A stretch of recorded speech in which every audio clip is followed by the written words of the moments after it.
आज का विषय है परिणाम की परवाह नहीं। आप सभी अच्छी तरह से जानते हैं, समझते हैं, अनुभवी हैं। आपने अपने जीवन काल में इन शब्दों को सुना होगा। बहुत से लोगों को ऐसा बोलते हुए कि मुझे परिणाम की परवाह नहीं। वास्तव में ये कहना तो शब्दों में तो ठीक लगता है, लेकिन परिणाम की परवाह तो करनी ही पड़ती है सभी को, क्योंकि ये सोच लेने से खाली कुछ नहीं हो जाएगा कि मुझे तो परिणाम की कोई परवाह नहीं।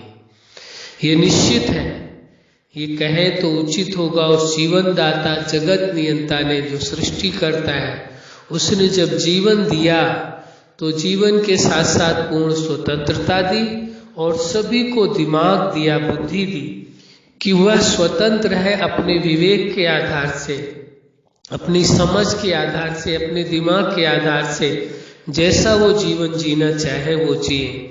लेकिन एक सिद्धांत लागू कर दिया कि जो भी व्यक्ति कर्म करेगा उस कर्म का परिणाम यानी फल उसे अवश्य लेना होगा, उससे वह मुक्त नहीं हो सकता है।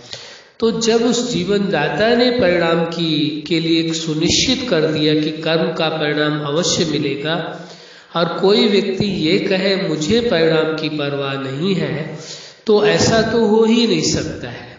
क्योंकि परिणाम की परवाह हो या ना हो उससे फर्क नहीं पड़ता है, लेकिन जो भी व्यक्ति जो कर्म करता है उसका परिणाम तो उसे अवश्य मिलता है, यानी परिणाम मीन्स उसका फल उसे अवश्य प्राप्त होता है, उससे वो वंचित नहीं रह सकता है। इसमें दो तरह के लोग होते हैं।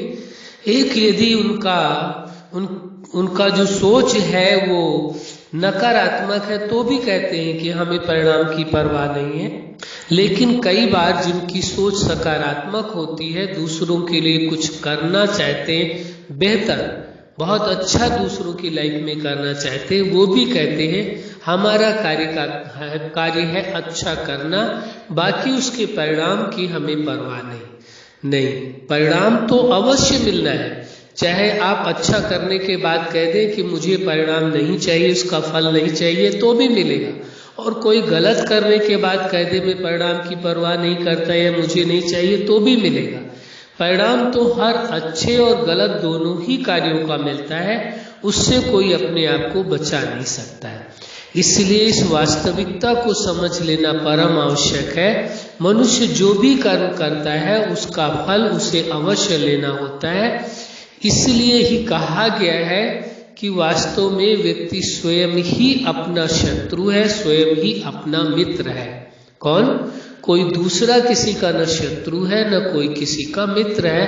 वास्तविकता यह है कि वह अपना ही शत्रु और अपना ही मित्र होता है।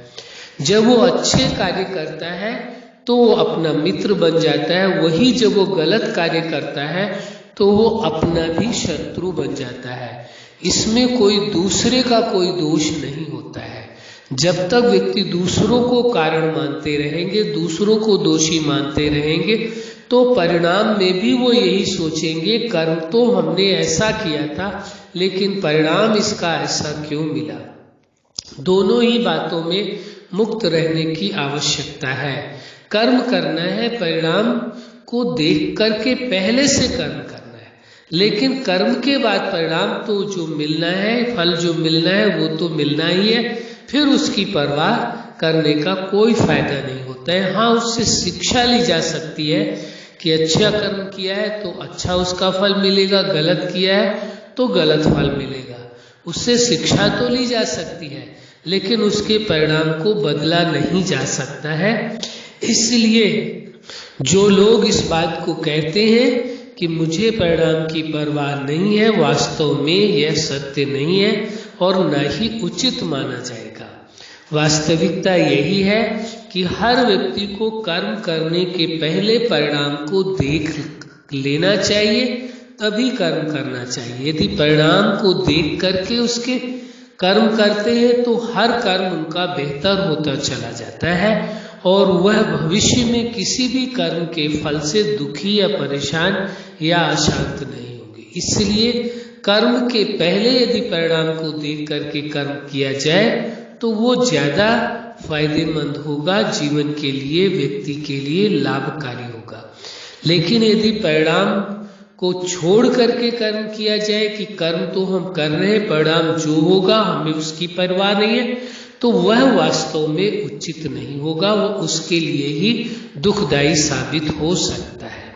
इसलिए यह आवश्यक है कि कर्म करने के पहले परिणाम को देखा जाए, फिर उसको तरीके से पूरी तैयारी के साथ उस कर्म को किया जाए, ताकि उस कर्म में पूर्ण सफलता प्राप्त हो। अच्छा, आप अपने जीवन के हर क्षेत्र में सफल रहें। आज का विषय है परिणाम की परवाह नहीं। जरूरी है कि कर्म के पहले परिणाम को देख करके कर्म किया जाए। आपके जीवन में सदा प्रेम हो, सुख हो, शांति हो, आनंद हो, सदा खुशियां हो, यही हमारी हार्दिक शुभकामना है। सदा खुश रहें, मुस्कुराते रहें। धन्यवाद।